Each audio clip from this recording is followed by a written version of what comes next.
I thought our team was tough-minded. We withstood that run in the third quarter.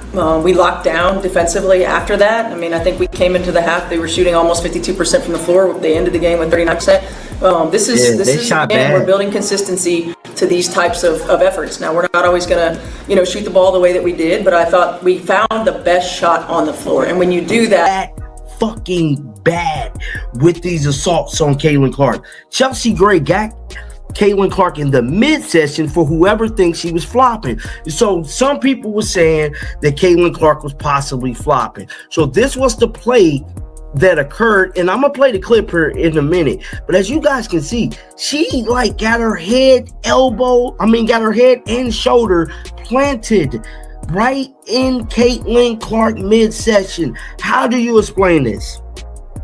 How do you, it's one thing to extend your shoulder to create space, but to physically headbutt a player in there. See anything after the foul? Look, Caitlin Clark is on the ground, bro. On the ground. Now, we all seen her on the ground after that play. And I just thought she was mad because of the call. And she didn't want to explode on the referee. Come to find out, she probably damn near broke a rib, bro. And to me, that just, I mean, Chelsea Gray with counter moves and just going through the... Boom. Boom. And Caitlin Clark tried to fight through it.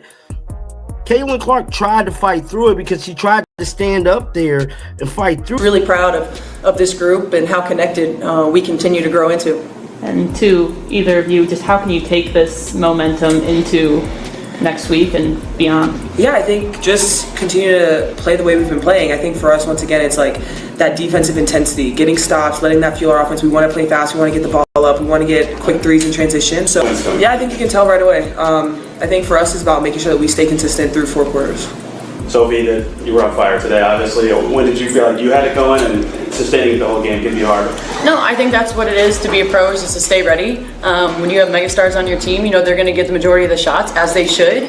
And so as others, we just got to be prepared to knock it down. Bang! Liver punches. Them with liver hits.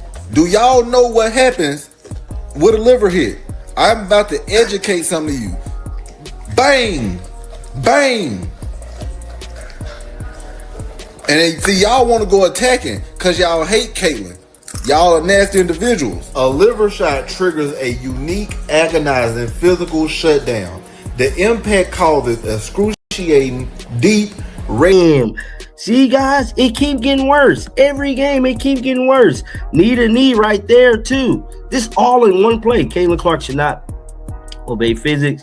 When she flagrantly fouls, she is supposed to not take physicality, go where physics would dictate she goes. Somebody said, look like a flop to me, a flop. And the young lady,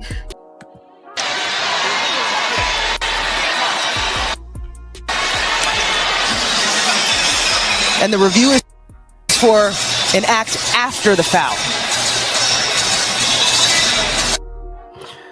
so we didn't see, and look at her face. Look at her face after. So from the footage, so that shot was shot by either a courtside reporter or somebody there, because we did not see that angle on. Let's talk about what actually happened, and more importantly, what people are getting wrong about it. After the Indiana Fever's game against the Las Vegas Aces, Chelsea Gray took to social media to share a message she received from a fan. It was ugly, racist, the kind of thing no professional athlete should ever have to read in their mentions, and Gray was right to call it out. That message was indefensible, full stop. But here's where the story gets complicated, and where a lot of people on both sides of this debate are making a mistake. The moment that racist message hit the timeline, it got pulled into a completely separate argument about what happened on the basketball court. And those are two different conversations. Conflating them doesn't help Chelsea Gray. It doesn't help Caitlin Clark. And it definitely doesn't help the league figure out how to handle any of this going forward. So let's separate the lanes and actually break this down. The play itself. The sequence everyone is debating involves Caitlin Clark absorbing contact from Gray during the game. Now, the footage that circulated online shows real body-to-body contact. Clark goes down. She visibly struggles to continue. If you watch it, you can see that something happened, and anyone claiming there was no contact at all simply isn't watching the same clip. Where things get murky is in what people claim that contact means. Some commentators online ran with a graphic that walked viewers through the physiology of a liver shot. The delayed reaction, the seizing diaphragm, the wave of pain. And it's true that the delayed reaction Clark showed is consistent with that type of body blow. But here's the issue. A reaction visible on camera does not, by itself, diagnose what happened internally. Medical certainty requires medical information, not a slow-motion replay and a social media infographic. What the video can reasonably establish is this. There was substantial contact. Clark was standing in a relatively stationary position. Gray's body drove into her midsection and Clark went down. Those are the facts visible from the footage. What the video cannot establish, at least not definitively from a single angle, is whether that contact was a flagrant offensive foul, a legal basketball move, or something in between. That distinction matters more than people are giving it credit for. The escalation problem.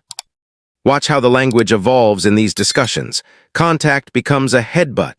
A hard screen or ball protection move becomes diabolical. An unfortunate collision becomes evidence of a deliberate targeting campaign. Once that framing takes over, viewers aren't evaluating a basketball play anymore. They're being asked to judge a person's character. And that's where analysis stops and tribalism begins. Here's the basketball reality. Players lower their center of gravity constantly. They use their bodies to protect the ball, split defenders, and create separation. Sometimes that's completely legal. Sometimes it's an offensive foul. And yes, sometimes it crosses into unnecessary or excessive contact that officials should flag. The job of good analysis is to figure out which category a specific play falls into, not to assign a moral verdict based on who you were already rooting for. There's also the question of a second point of contact that some commentators highlighted, a possible knee-to-knee collision during the same sequence. Again, that's worth examining. Was it incidental, the natural result of two bodies falling in the same space? Or was it an avoidable additional action after the primary contact? Legitimate question. But freezing one frame and calling it a deliberate assault is not a serious answer.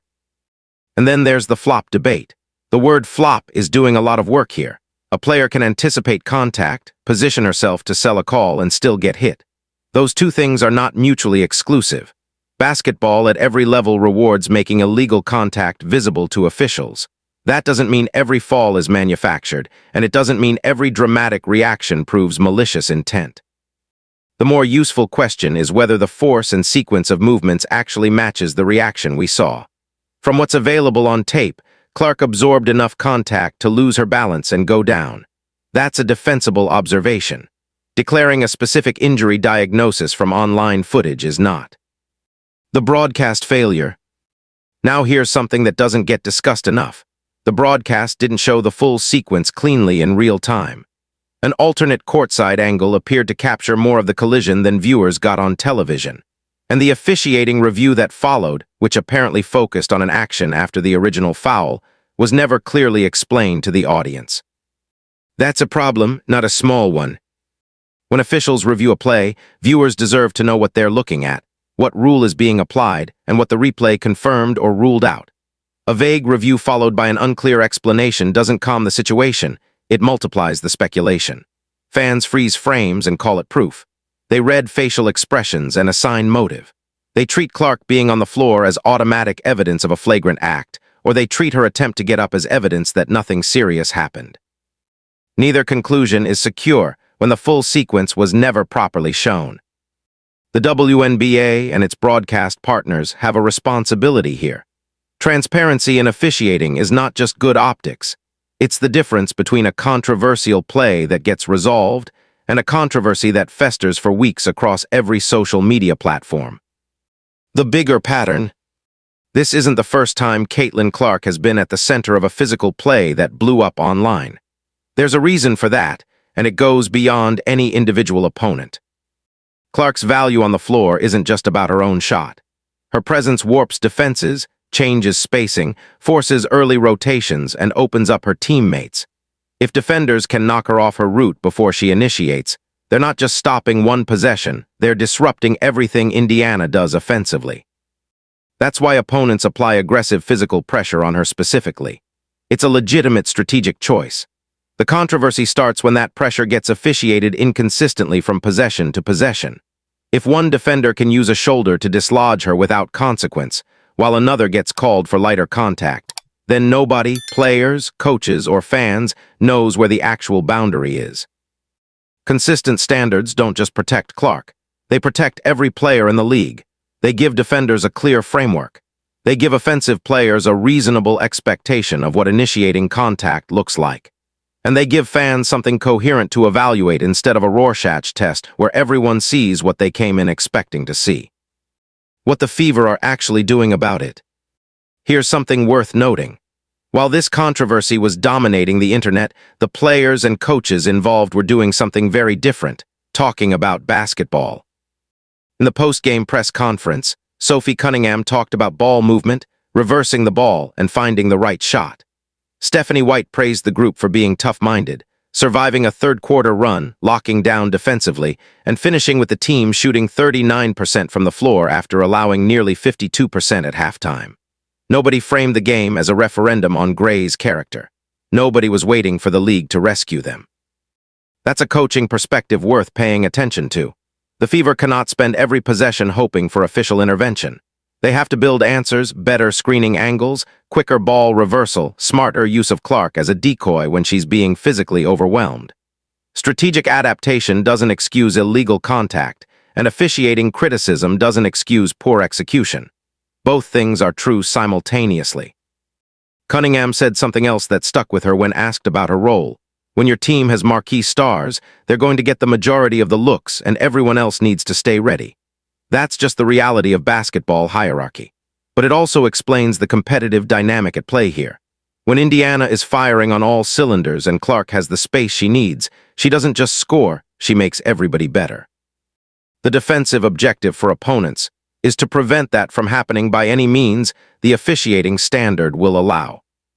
Which brings everything back to the same place. What will the officiating standard actually allow? The real stakes. Let's be clear about what's actually at stake here, because it's bigger than one play or one game. The WNBA is in the middle of the most commercially significant period in its history. New audiences are tuning in because of Caitlin Clark. Those audiences arrive with high expectations, limited context about professional basketball's physical nature, and very little patience for explanations that sound like excuses.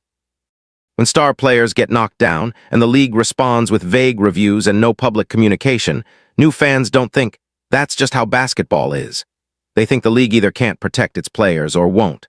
That perception erodes trust. Trust determines whether casual viewers come back. It affects whether rivalries can be marketed as competition rather than personal hostility. It shapes whether players can raise officiating concerns without opening themselves up to abuse. And none of this gets solved by picking a side in the online debate. It gets solved through consistent rules, transparent officiating reviews, and the kind of clear communication that gives fans something concrete to evaluate. The strongest version of this story doesn't need a fabricated injury diagnosis. It doesn't need to assign criminal intent to a basketball player. The contact appears more forceful from the alternate angle than it did on the original broadcast. Viewers didn't get the explanation they deserved. Those two facts alone are enough to demand accountability from the league. That's the real story. Not whether Chelsea Gray is a villain, not whether Caitlin Clark was acting. Whether the WNBA can protect the integrity of its product at the exact moment when more people are watching than ever before. That question matters beyond any single possession. And until the league answers it clearly, every hard foul is going to turn into exactly this kind of culture war, and nobody wins that game. If you made it to the end of this video, you already know the deal, but I'm going to say it anyway. Drop a like, hit subscribe, and ring that notification bell so you never miss a breakdown on WNBA updates. We cover the Indiana Fever, Caitlin Clark, and everything happening across the league with the analysis that actually goes deeper than the hot takes. The comment section is open. I want to know where you land on this one. Was this a missed call, a legal play, or something the league needs to address league-wide? Let's talk about it. See you in the next one.